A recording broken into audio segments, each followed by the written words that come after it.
Assalamualaikum warahmatullahi wabarakatuh. Perkenalkan, nama saya Syifaul Qulub dengan NIM akhir 139 akan menjelaskan PPT tentang analisis interpretasi hukum dalam konteks perkembangan sosial dan hukum kontemporer. Perkembangan sosial dan hukum kontemporer memiliki hubungan erat dengan interpretasi hukum. Mari kita pahami analisis interpretasi hukum tersebut secara mendalam. Yang pertama yaitu pengertian interpretasi hukum. Interpretasi hukum adalah proses untuk memahami dan menafsirkan sebuah hukum atau peraturan secara tepat dan relevan dalam situasi yang berbeda. Selanjutnya yaitu metode interpretasi hukum. Di sini akan saya jelaskan 4 metode dari interpretasi hukum, yaitu yang pertama metode historis, yang kedua metode teoritis, yang ketiga metode sistematis, dan yang keempat metode teologis. Yang pertama yaitu metode historis. Metode historis adalah memeriksa latar belakang sejarah peraturan untuk memahami maksud dan tujuan suatu hukum. Yang kedua yaitu metode teoritis. Metode ini menganalisis dasar-dasar teori hukum yang dapat digunakan untuk menginterpretasikan ketentuan hukum. Yang ketiga yaitu metode sistematis, memeriksa hukum secara keseluruhan dan hubungan antara berbagai ketentuan. Yang terakhir yaitu metode teologis. Metode teologis sendiri yaitu metode yang menafsirkan hukum berdasarkan tujuan dan akibat yang diinginkan. Yang selanjutnya yaitu landasan hukum interpretasi hukum.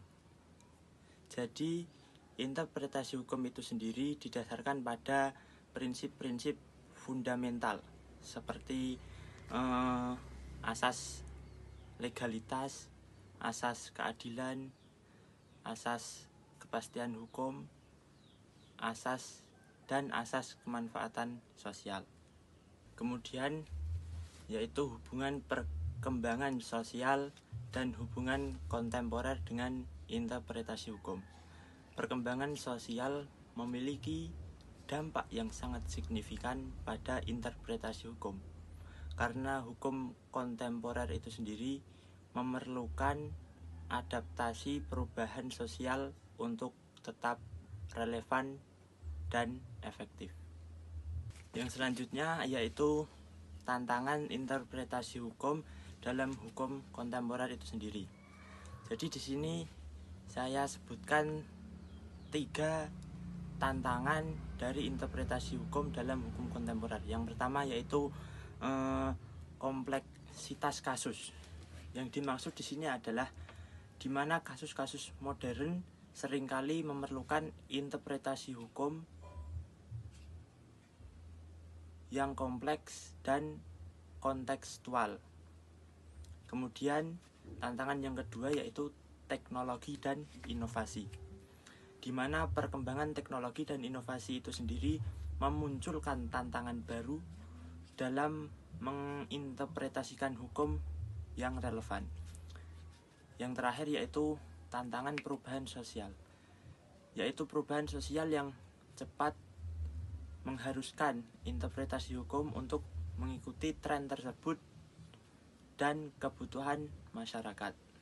Kemudian memasuki slide PPT yang terakhir, yaitu membahas tentang pentingnya mengadaptasi interpretasi hukum dengan perkembangan sosial. Yang dimaksud adalah adaptasi interpretasi hukum dengan perkembangan sosial itu sangat penting untuk menjaga keberlanjutan dan efektivitas sistem hukum di era kontemporer sekarang ini. Mungkin itu saja yang bisa saya sampaikan. Bila banyak salahnya saya mohon maaf. Wallahul muwaffiq ila aqwamit thoriq. Wassalamualaikum warahmatullahi wabarakatuh.